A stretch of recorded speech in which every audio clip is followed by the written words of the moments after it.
नमस्कार मित्रों, हम आज फिर हाजिर हैं अपने लीगल अवेयरनेस सीरीज़ के एक नए टॉपिक के साथ, जो कि आज का टॉपिक है फ्री लीगल एड, मुफ्त विधिक सहायता कैसे प्राप्त करें। ऐसा तबका जिसके पास आर्थिक रूप से संपन्नता नहीं है, वो कैसे महंगे खर्च उठा सकता है कानूनी कार्रवाई के, उसके लिए क्या प्रावधान है हमारे संविधान में, जो कि बहुत महत्वपूर्ण है जानना।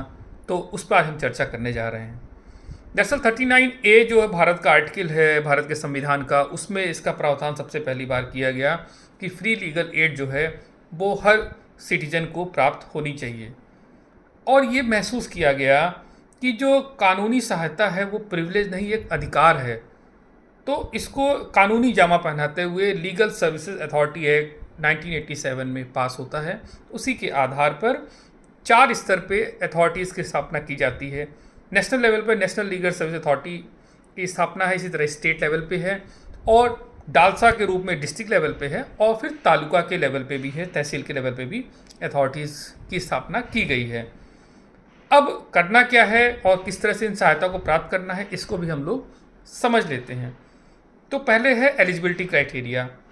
तो वो एलिजिबल हो सकता है व्यक्ति जो एक वंचित तबके से आता हो, जैसे कि हम कह सकते हैं SC/ST समुदाय से हो, या फिर महिला या फिर बच्चों के लिए ये प्रावधान किया गया है, वो मुफ्त में ही ऐसी सहायता प्राप्त कर सकते हैं। आर्थिक आधार पर अगर बात की जाए तो 1 लाख से कम आय वाला व्यक्ति इस सहायता को प्राप्त कर सकता है। ये उत्तर प्रदेश के लिए प्रोविज़न है, अलग राज्यों के लिए अलग अलग प्रोविजंस क्राइटेरिया रखे गए हैं। फिर ऐसा व्यक्ति जो कस्टडी में है, पुलिस कस्टडी में है, तो वो भी ऐसी सहायता को प्राप्त कर सकता है। वहाँ पे किसी और अन्य क्राइटेरिया की आवश्यकता नहीं है मीट करने के लिए। फिर अगर हम ये एक बात को समझते हैं कि इसमें सहायता क्या क्या मिलेगी आपको, क्या प्रावधान है और क्या प्रोविज़न्स किए गए हैं, तो इसमें सबसे बड़ी तो एक लीगल एड है। उस रूप में एक वकील उपलब्ध कराया जाता है जो कि आपको गाइड करेगा, केस के संबंध में अपडेट्स देता रहेगा। इसके अलावा एक और जो विशेष प्रावधान है वो है आर्थिक।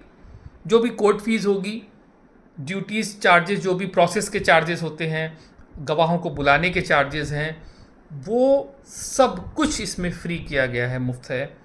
और इसका जो पर्पज़ है दरअसल वो ये है कि सुगम और सुलभ न्याय कैसे हर वर्ग तक पहुँचे, क्योंकि आर्टिकल 14 का जो उद्देश्य है इक्वलिटी बिफोर लॉ और इक्वल प्रोटेक्शन ऑफ लॉ, कानून का समान संरक्षण तब तक संभव नहीं है जब तक कि हर व्यक्ति के पास विधिक सहायता उपलब्ध न हो। तो इन सबको मद्देनज़र रखते हुए एक महत्वपूर्ण कदम है। अच्छा, सहायता कैसे प्राप्त करें इसको भी समझ लेते हैं। इसके लिए करना क्या है, बहुत सिंपल है।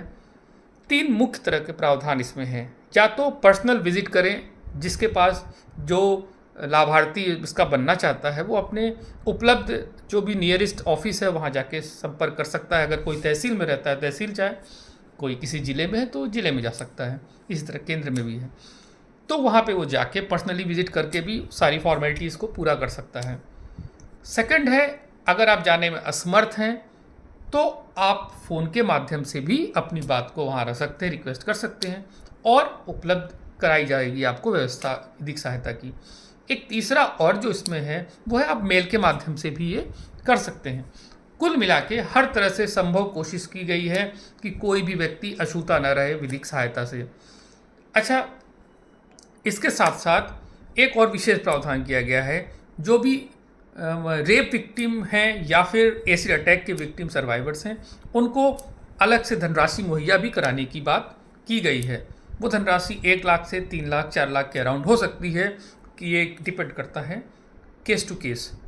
तो हम ये समझ सकते हैं कि पूरा एक ढांचा, एक प्रोसेस इतनी सरल और सुगमता से बनाई गई है कि अगर सिर्फ जानकारी का अभाव है कि इंसान ऐसी हेल्प नहीं प्राप्त कर पा रहा है, अदरवाइज़ अगर उसको जानकारी हो तो इस लाभ को ज़रूर प्राप्त करें। और भारत को एक मजबूत देश बनाने के लिए और न्याय की पहुंच हर घर तक पहुंचाने के लिए ऐसी विधिक जानकारी की बहुत ही आवश्यकता है। तो हम पुनः उपलब्ध होंगे किसी नई जानकारी के साथ। शुक्रिया।